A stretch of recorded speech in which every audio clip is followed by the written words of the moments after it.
Hi everybody, I'm Jen Phillips. A fan of South Plains politics? Here's your talking points for the week. Well, a banner year for growth in the hub city. The Economic Development Alliance says the best is yet to come. We get some insight as to why everyone is flocking to Lubbock and what we have that the rest of the U.S. can't seem to find. And a new year, new legislative session. Our local lawmakers are already hard at work. We'll take a look at what they've filed so far and what lies ahead. From the studios of KAMC Television in Lubbock, your local election headquarters. This is Talking Points. Thanks for joining us this week. Also this week, civil rights leaders and community members responding after resolutions passed by the Slayton and Cooper school boards denouncing racial discrimination. These families and leaders say it's too little too late. And as KAMC's Jaxie Pigeon reports, lawyers representing the families affected by this are still asking for that federal investigation. It took you 8 months and 23 days to even begin to respond to claims of race discrimination that were brought to your attention. We first reported on claims of racism in Lubbock Cooper ISD back in April when a derogatory Instagram page calling black students monkeys at Laura Bush Middle School was found. Some of those students say they've had to listen to racial slurs, monkey noises, and the sound of a whip cracking in the school's hallways. I tell my kids this: I send them to school for one thing and one thing only, and that's education. Because I believe that people can take anything from you, but they can't take your mind. They can't take your knowledge, and that's what I send them to school for. And Lubbock Cooper is not allowing my children to have an education, and I'm not okay with that. Over at Slayton High, black families say their students also endured being called the N-word and were harassed, along with a number of other allegations. With the help of the Lubbock NAACP, the IDRA, and attorneys, families from both districts filed an official complaint under Title VI of the Civil Rights Act in December. It's hard for me to think about this as a civil rights case. You have common law, but you've also got common sense, and you've got common decency. All three are missing here. Just last week, both Lubbock Cooper and Slayton's school boards approved resolutions condemning racism in the district. But the group says those words came too late. For me personally, not the NAACP, the responses were nothing. We have children in 4th grade that don't want to go to school. We have children that are afraid of the environment in school, when school ought to be a safe haven. Thursday afternoon at the May Simmons Community Center, the group officially responded to those resolutions. Kemp says she believes those resolutions were an act of saving face for TV and the community. I hope that we can get through this, we can get past this, and most importantly, no other child should have to feel discriminated against at school. Henderson says his legal team has asked the Office of Civil Rights to investigate what's going on in Lubbock. The Fed can drop a hammer like no one else can. The part of being a lawyer that I don't like is having to wait on them to respond, and that's where we are right now. But everyone agrees this fight is far from over. We've come too far and been through too much to get to this place, to have the opportunity that our kids might be able to learn together, grow together, lean on each other, and partner in the future of our nation that would make us better than the generations that have gone before. We dare not miss this moment. There is the fierce urgency of now. Now is the time. We will not be deterred. Jaxie Pigeon, KAMC News. Well, I'm joined today by someone who is truly got so much on their plate. Oh my goodness, for 2023, but 2022, a huge year already. So maybe we start with that. John Osborne, let's start there. 2022, we'll jump right in. Yeah, thanks for having me. 2022 was just a phenomenal year. There was tremendous amount of growth that was taking place amongst our existing companies, about new companies coming in, and we got the designation for the future interstate that is going to expand I-27 all the way from Laredo up to Lubbock, and then actually from Amarillo over to Retondo, New Mexico. And so some really, really big things were happening, even amongst all the national kind of turmoil and challenges that were put in place. It seemed like Lubbock was just in a real good spot. Yeah, and Lubbock Economic Development Alliance, you're thinking growth a lot. That's a word that I hear come out of y'all's mouths frequently, or at least on press releases. Yes. But Lubbock really is seeing growth. That's not something that we think about or dream about here. That's happening here.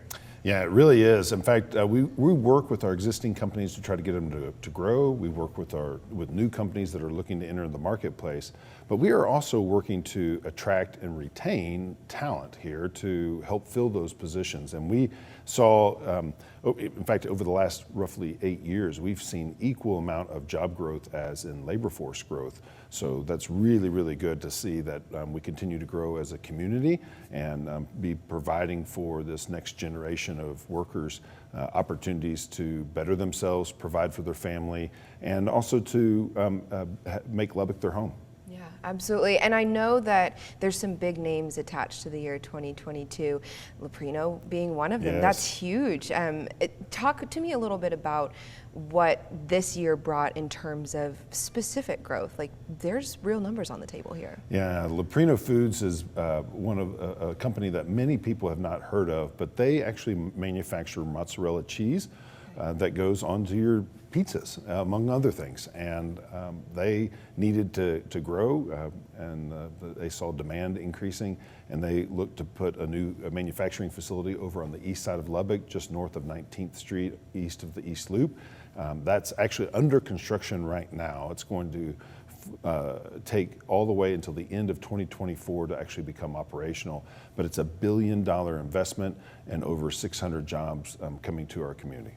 Yeah, and those are not just small numbers, and it's not a small decision for a corporation like that to choose Lubbock to grow. So what is it that makes Lubbock a good place? Because I know that this is not the only company that's saying, oh, West Texas might be the spot for us. Yeah, one of my favorite stories is visiting with the executives from WL Plastics, which is a pipe manufacturer. They manufacture black pipe out of resin and primarily used to transport water, both for municipalities as well as the oil and gas industry. And they had built a plant here a few years ago, just north of the airport. And they contacted us last year and made the decision to grow and develop a second plant in our community. And the main reason that they chose us was because of our workforce. We have fantastic people here that want to go to work, that do a great job, bring results, and help solve problems for our companies. And we see that that's one of the most significant reasons why companies choose us is the workers that are graduating from our high schools, from our junior college, from our universities, and wanting to live in our community. Yeah, that's a big deal too. As a college town, you're retaining workers here, but the rest of the country is in a workforce crisis. Things are closing specifically because it's not a money thing, it's a human thing. What is it about the people here? Are they just want to go to work? Well, we see over the last few hundred years that there are certain jobs that people just don't want to do anymore, sure. And that then becomes either automated or that we need more consistency than what a human hand can do, and so that thing becomes automated. So there are some jobs that just kind of transition out over time and over decades. What we find is that the people that we have, the talent that we have here, has incredible abilities to think and solve problems, and they're eager to work and they're eager to help their companies out, help their community out, and that's one of the biggest reasons why companies actually want to be in our community. And the fact that we have a natural talent pipeline coming out of our universities and our junior college, a natural talent pipeline wanting to stay here after high school. That is very attractive to both of our existing companies and new companies that are moving into our community. Yeah, that's huge. Of course you would want to choose Lubbock Yes. if the talent is already here. So what else are we missing for 2022? What are the bullet points, the takeaways that we need to know going into this new year? Well, one of the things that we helped land, one of the companies that we helped land this past year was coming out of California. And we've seen a lot of people moving from California, labor force moving from California, but we're also seeing companies moving from California, and Tropical is one of those for Lubbock. They manufacture Mexican treats, like ice cream and things like that. And it's a fantastic product, and they chose Lubbock because of our workforce, because of an available facility that we had, and they see that the future of growth of their company is going to be happening right here in Lubbock. Yeah, there's space Yes. There's a place for them. That's right. Yeah. That's right. And we've seen a lot of investment into our Ports to Plains efforts. I'm very thankful for Congress passing the act that allowed for the expansion of our future interstate.